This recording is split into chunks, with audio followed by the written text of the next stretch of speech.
Hello. Hello, dear Republica. Thank you for inviting me, and I'm happy to be here. Thank you for inviting me. I'm thankful to talk about a very important topic for the digital society, generational memes. At the same time, I'm in bad luck. I brought you a lot of memes, and memes, as everyone knows, are funny. And I will be doing a very analytic presentation, so I won't ask you for your undivided attention, but your divided attention for me and for the memes. Well, let's start. What you see here is not a meme, obviously, at least not in the modern sense. This is an artwork from 2011 from Werner Büttner. We see a couple of riding figures. They seem anonymous. They turn their backs, and they're a closed entity which we associate with authoritarian figures.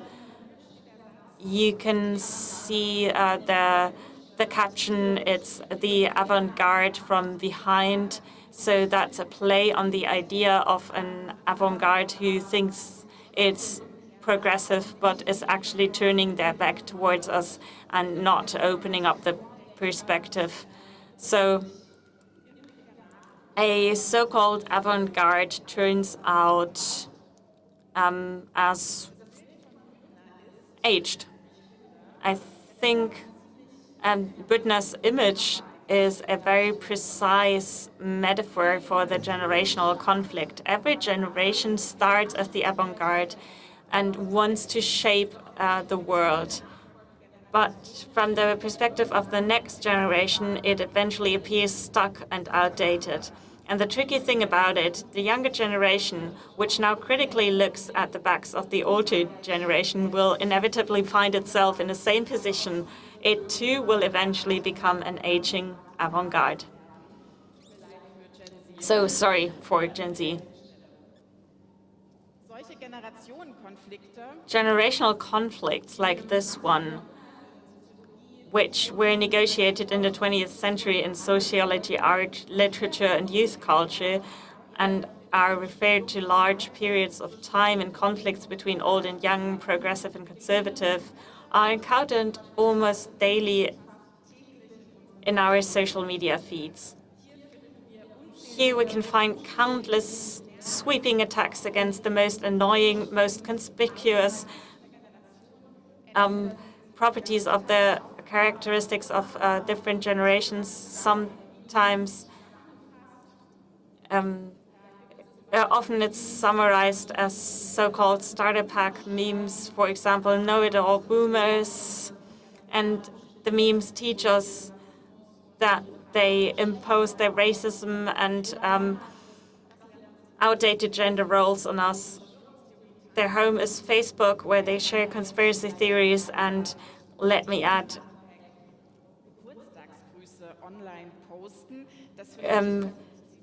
wishing a happy birthday online, which I find is cringe. So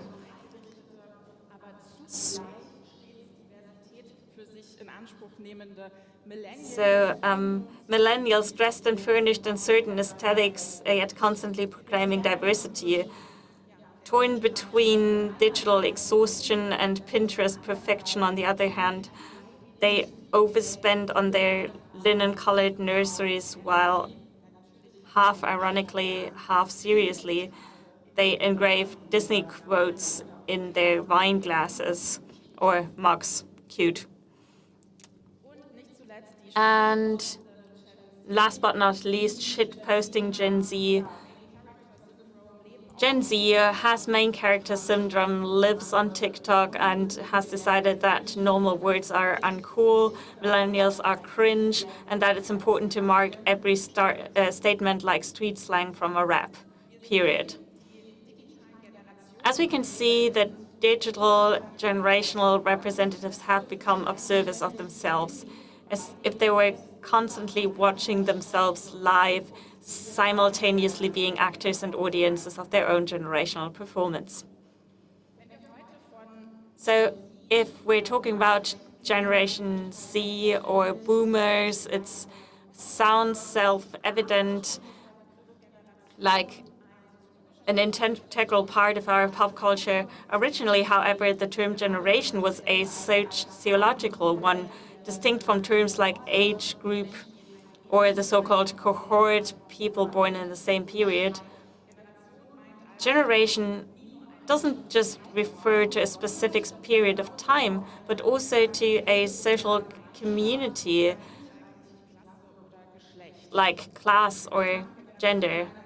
It can be applied to families, grandparents, parents, children, or to society as a whole. And today, I'm referring to the best-known definition, which ultimately goes back to Karl Mannheim, a sociologist. Generations are communities of experience. They are groups that are defined by certain historical events or experiences, political upheaval, social trends, or trends like consumerism, and have developed certain characteristics and views. And these shared experiences then form a sense of belonging or togetherness or even a collective identity. Sociologist Helmut Schelskys addressed this after World War II and coined the term skeptical generation for post-war German youth in 1957. He described them as a disillusioned, pragmatic, and critical of ideology, of course, because of the experience they made in National Socialism and after the collapse after World War II. So what followed in the following years were relatively broad categories. You all know them, the 68 generation, the baby boomers. They were no longer characterized only in sociological studies, but also in zeitgeist articles and thematically in literature and films that brought certain historical experiences to life. The decisive shift came in the 1990s with Douglas Coblen's novel Generation X, Tales for an Accelerated Culture. This literary work suddenly became a marketing concept. Gen X, born between 1965 and 1980 approximately, became the first generation, which is the new thing, to be thought of primarily as a consumer group with specific preferences, values, and cultural codes. In Germany, Florian Illes' book Generation Golf and Generation Ally were important.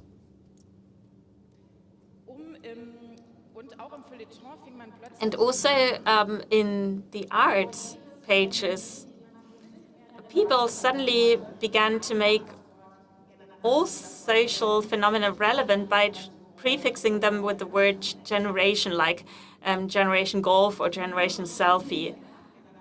The boomers were the first generation to be comprehensively dissected in the media, in Facebook posts, YouTube essays, Twitter threads, but above all in memes. Think of the famous OK Boomer meme. It was actually first a negative term, and it became a self-description that was actually turned positive. Let's look at that in more detail. Millennials or Gen Y, and I'm speaking from experience because I'm a millennial myself, were the first generation that made memes about themselves. And Gen Z couldn't even form themselves as a generation before they were memed. And of course, they're now making their own memes to counter this. So it's also remarkable that the generations are becoming smaller and smaller. The boomers were about 20 years, and today's generations are becoming shorter and shorter. You are even talking about Xennials, so the middle between X and Millennials, or Zennials between Millennials and Gen Z. And there's even an overlap with Gen Alpha, people born after 2012. Talking about generation has become a hyper-specific identity cartography in which sometimes only a few years of birth determine membership in a supposedly independent community of experience. Moreover, through memes, generations themselves become a character in a bigger societal story. So boomers are portrayed as conservative antagonists, millennials as tragic victims of economic circumstances, Gen Z as rebellious heroes of the climate protections. As characters, they're also placed in relation to one another, pitted against one another, and together with them always the social issues they convey. The acceleration and real-time definition of generational characterizations raises critical questions, of course. Who benefits from this hyper-specific generational mapping? Obviously, first of all, market research and advertising industries, which need more and more refined target group segmentations, but also the media and platforms which catchy generational labels enable simplified narratives and thus reach. But last of all, I would say we're looking for new forms of collective identity. So how did a sociological concept become a viral context? The answer lies in the logic of digital media and especially in the culture of the memes. Memes, the short visual, often humorous and highly shareable media formats, have proven to be an ideal vehicle for generational attributions. The precise way in which generational experiences are communicated in memes is perfectly illustrated by the iconic, at the moment, OK Boomer meme. What began as a reaction to a TikTok clip in which an older man criticized the younger generation developed into a global phenomenon in 2019. The seemingly simple phrase, OK Boomer, functioned as an elegant, discursive defensive gesture. It signals that the speaker considers the other person's view to be atypical of the older generation that no longer understands modern realities and whose arguments no longer need to be taken seriously.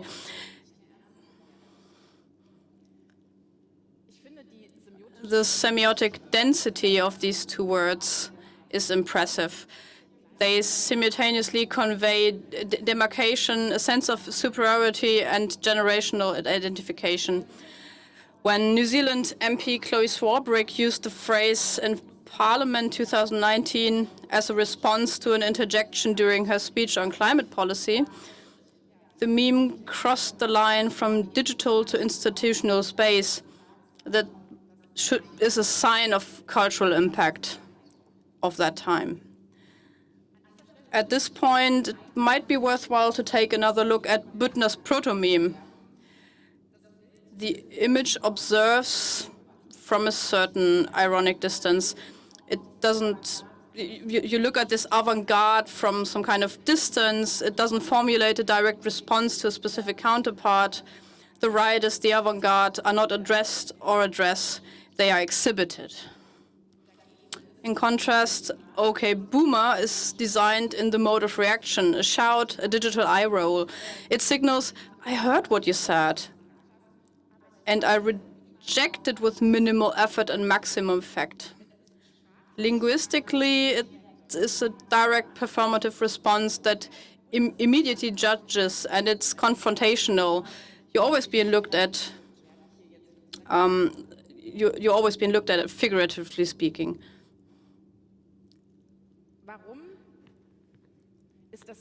Why is this important that we're being looked at? It shows that the culture where memes are, well, it's always in the reaction mode, basically. That shows how memes, through our reactions, are creating a discourse. Because memes are kind of live comments of the present, the current identity. It's not looking at something at a distance in literal books from the 20th century, for example, but they create the presence in the presence. So that's why memes, especially generational memes, are part of a collective identity. That can you see that all generations has their own memes. As you can see here, they have their own humor. And for example, in Zenji, there is a debate about what exactly the collective identity should look like through memes. For example, there's kind of contrary things. What is Gen Z? Who is Gen Z? Also, memes work so well because they primarily address experiences and emotions. One doesn't often talk about understanding a meme, but rather feeling it. I feel this meme, so this creates like a feeling of belonging or separation. So you either understand it directly or not at all.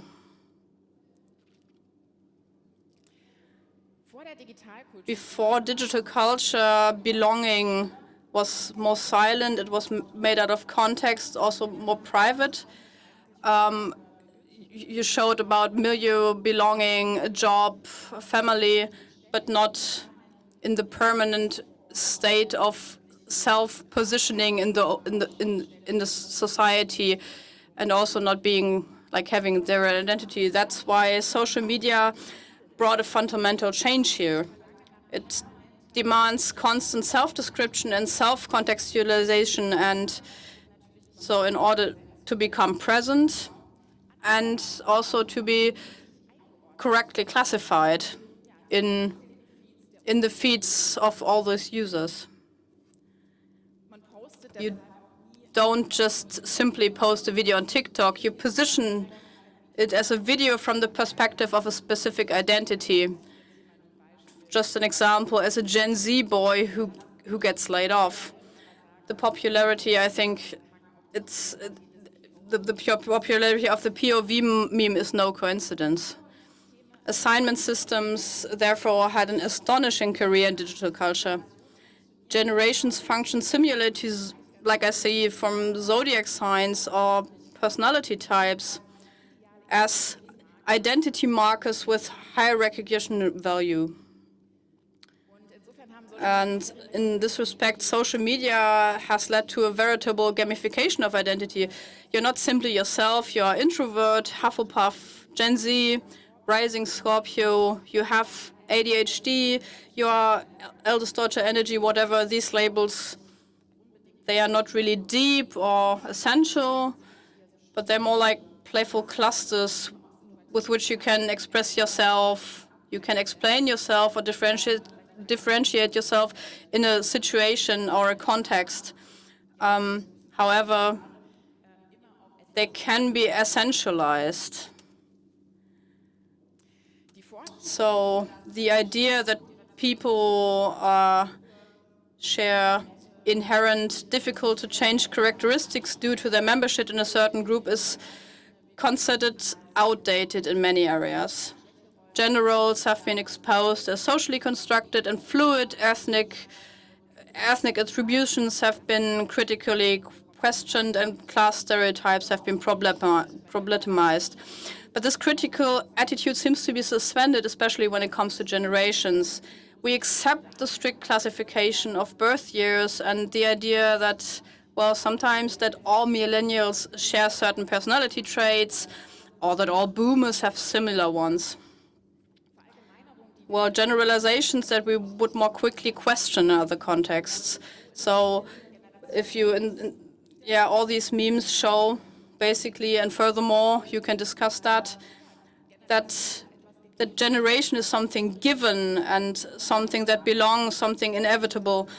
The fact that they do this with a pop culture wink is not a counterpart, and also not only always harmless, because this new, I want to call it postmodern tribalism, it no longer critically reflects difference, but makes it aesthetically consumable. The fact that attributions of essence no longer come with the gesture of the absolute, but as a joke, as a meme, as a self-deprecating commentary is what's problematic about it. Because the irony, of course, protects against criticism. It's just a joke. Well, I didn't mean it like that, but in the same time, it's naturalizing lines of difference instead of questioning them. So what does this all mean to us? The seemingly harmless meme communication has, if we look more closely, developed into a real battleground of social negotiation processes. Generational memes are no longer about just making fun of differences between young and old. Generational conflicts have become ritualized cultural battles in which claims to power are negotiated. This is possible on a much larger scale because memes in the present and with the aim of influencing that very present are there and arise.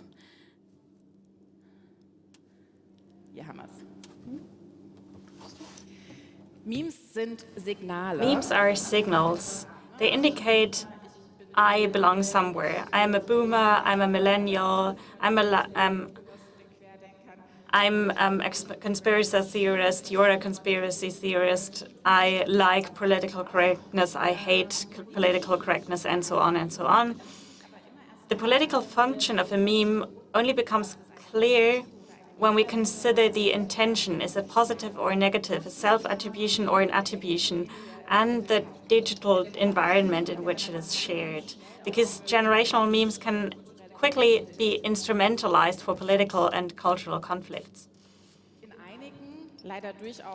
In some, unfortunately, quite popular generational memes, we are finding problematic juxtapositions.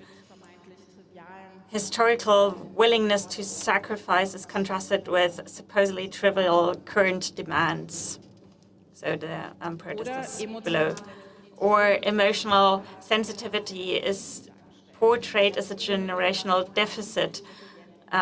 Previous generations are portrayed as supposedly resilient and resistant. And what takes place in such memes is a highly consequential discursive shift, because complex socio-political conflicts are reinterpreted here as simple questions of character.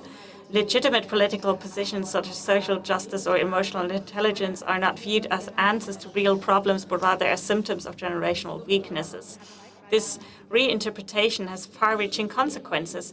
Systemic problems such as educational inequality, economic precariousness, or psychological stress are not recognized as structural challenges, but rather labeled as expressions of personal and generation-specific deficits. So the discourse is shifting from the level of political negotiation to the level of moral evaluation of entire generations. This is no coincidence, because memifying generational conflicts has a relieving effect. Complex social contradictions, for example, between the wealthy and the blue collars, between privileged and precarious, between different lifestyles, are reduced to seemingly natural, unavoidable, and apolitical generational differences. What is actually a symptom of economic inequality and misguided housing market policy becomes a pure generational conflict in meme communications. Boomers just don't understand reality, millennials complain too much, and so on. The structural causes disappear behind generational cliches, and as a result, we lose the ability to recognize and change them as the social conditions they are. Of course, I don't want to say that generational memes are generally dangerous. The meaning of a meme always arises from the context, from the attention of the sharer and the interpretation of the recipient. And the same meme can fulfill completely different discursive functions depending on the context. So, for example, if a millennial parodies their own avocado toast obsession in memes, a self-ironic dimension can unfold. There's a meta-discourse that simultaneously uses and questions cliches. And that has emancipatory potential because those who can parody their own generational classification have already seen through it as a construct and thus feed themselves to some extent from its determining power. However, if the same meme is shared by a boomer, for example, with the addition that's why they can't afford an apartment, their meaning shifts radically. What was playful reflection in self-irony becomes in the external attribution a culture war devaluation. The aesthetic play with identity markers transforms this into political statements and moralizes structural problems. So what we need today is the ability to understand generational memes as a situational, context-bound expression. The avant-garde was something you could only view from behind for a long time. But while it was happening, we weren't sure whether it was actually avant-garde. Maybe today we're experiencing an avant-garde in real time. Memes and digital reaction culture no longer make us wait for history, and instead we are now more than ever writing judgments immediately with every post, every like, every meme. Contemporary digital culture thrives on instant self-reflection, irony. We constantly ask ourselves, are we still avant-garde or are we already outdated? Thank you very much.